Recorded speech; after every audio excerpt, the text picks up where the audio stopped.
Pemerintah dari sejumlah negara menunjukkan sikap sangat berhati-hati dalam menanggapi ajakan Presiden AS Donald Trump untuk bergabung dalam inisiatif Dewan Perdamaian.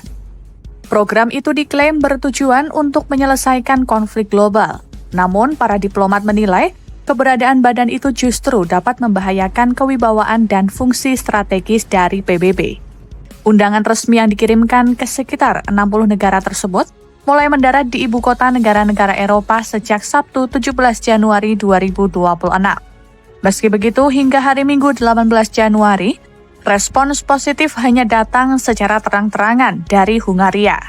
Sebagai sekutu setia Trump di Eropa, pemerintah Hungaria menjadi satu-satunya pihak yang menyatakan dukungan tanpa syarat terhadap pembentukan dewan tersebut. Nagyra becsüljük Donald Trump békerőfeszítéseit a közel-keleti térségben is. Mi azt gondoljuk, hogy az egyetlen reményt arra, hogy a közel-keleten újra béke és nyugalom lesz, Donald Trump kezdeményezései jelentik.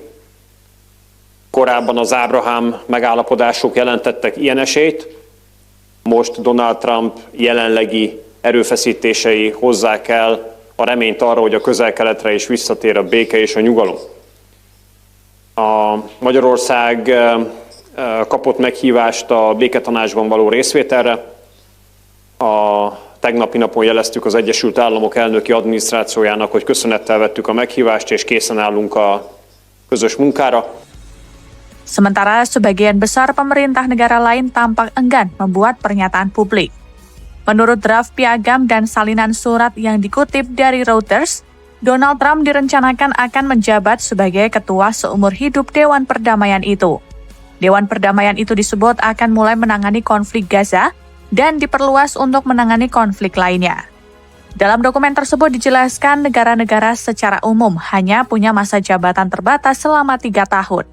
Meski begitu, mereka bisa saja kembali memperoleh status keanggotaan asalkan bersedia menyetorkan dana sebesar $1 miliar AS untuk modal operasional dewan itu.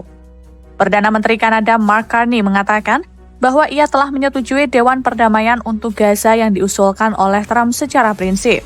Sebelumnya, mandat Dewan Perdamaian telah disahkan oleh Dewan Keamanan PBB pada November 2025, namun hanya sampai 2027 dan semata-mata berfokus pada konflik di Gaza. Pembentukan Dewan Perdamaian Trump itu memicu kekhawatiran bahwa hal itu bisa melemahkan kerja PBB. Seorang diplomat bahkan menjulukinya sebagai PBB versi Trump yang dianggap mengabaikan prinsip-prinsip dasar hukum internasional.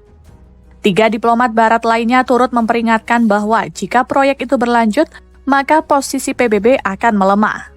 Meski fokus awalnya adalah Gaza, namun Trump disebut berambisi menjadikan Dewan Perdamaian sebagai pengawas global atas seluruh konflik yang ia klaim berhasil diselesaikan secara pribadi. Sebelumnya pada Jumat 16 Januari, Gedung Putih mengumumkan beberapa individu yang akan duduk di kursi dewan tersebut. Mereka termasuk Menlu AS Marco Rubio, utusan khusus Steve Witkoff, mantan PM Inggris Tony Blair, dan menantu Trump Jared Kushner.